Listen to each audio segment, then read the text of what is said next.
Sewing with knits can feel intimidating. Maybe you've had wavy seams or skipped stitches or neckbands that just won't lay flat. In less than 10 minutes, I'll show you 20 essential tips that'll transform the way you sew with knits, just like that.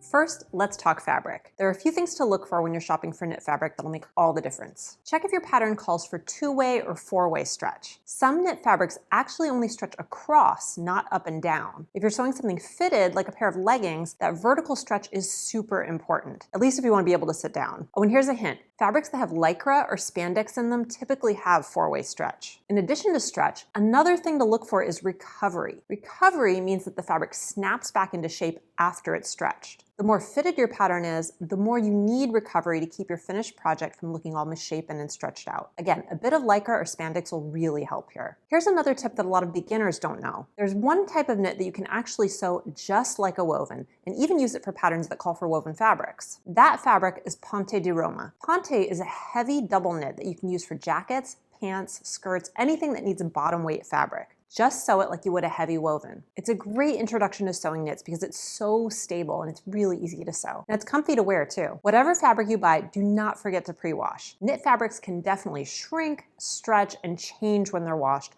so you want to make sure those changes happen before you cut into them. Now let's talk tools. One thing that Haley and I are always repeating on our podcast is that whenever you're struggling with something in sewing, it always comes down to one of only two things: the technique you're using or the tools you're using. And when it comes to sewing knits, there are a few tools that'll make the job a whole lot easier. And I'm not talking about expensive machines you need to invest in like a serger. You can use these no matter what machine you have. First, get a walking foot. It feeds both layers of fabric evenly, preventing that annoying rippling effect you might have experienced. If you've never used one before, don't worry. They're really simple to attach to your machine. You'll also want to use the right needle, either a ballpoint or jersey needle. These needles have slightly rounded tips that slip between the fabric fibers instead of piercing through them. This prevents those tiny holes that can lead to runs in your knit fabric. Another really useful needle is the twin needle. It creates 2 parallel rows of stitching that stretch. It's a great choice for sewing hems or necklines. Another inexpensive tool that's invaluable when sewing knits are fabric clips like Wonder Clips. These little guys hold your pieces together without the need for pins. They're perfect for knits because they won't damage the fabric and there's no chance of sewing over them if you're using a serger. Okay, we've talked about fabric and you've got some handy tools, so let's talk about cutting. The most important thing when cutting knits is to make sure that the direction of greatest stretch goes around your body. Remember we talked about 2-way and 4-way stretch earlier? Usually the stretch will be much greater in the horizontal direction, so make sure your pieces are facing the right way. And when you're cutting pieces out, I like to cut my notches as little mountains instead of little valleys. The seam allowances on knit patterns are usually only 3/8 inch,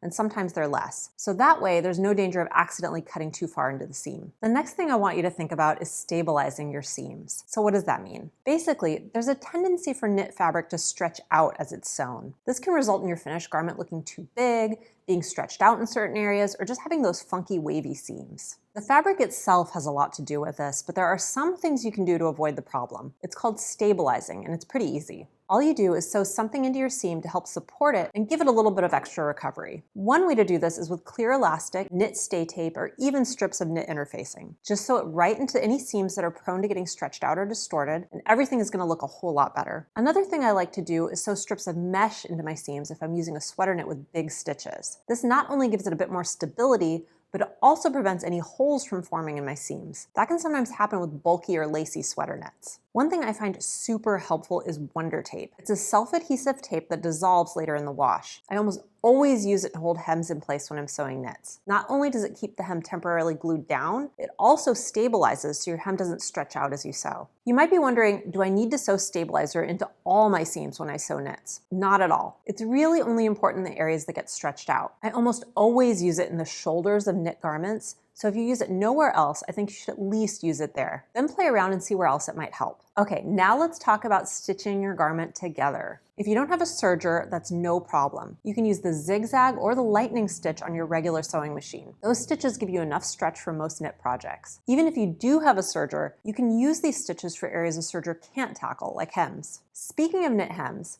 if you want to learn more about techniques for hemming knits, we're running a skills workshop in April to help you build up that skill and learn some new techniques. So if you're interested, it's free for Seamwork members, so I'll link to more information below. Now back to stitching with a zigzag or lightning stitch. Always test your stitches on some scraps of fabric to make sure there's enough stretch. Stretch your test seam as far as it'll go and check for any ripping or popping of stitches. If you find your seams are popping, that just means you need to adjust the length and width of your stitches. Play around until the stretch matches better with your fabric. A longer, wider zigzag will give you more stretch. Make sure you're not stretching your fabric as you sew. Support the fabric as you feed it through, and don't allow it to stretch out as it goes through the machine. And definitely don't pull it. I talked about the walking foot earlier, which really helps to keep your fabric from stretching out.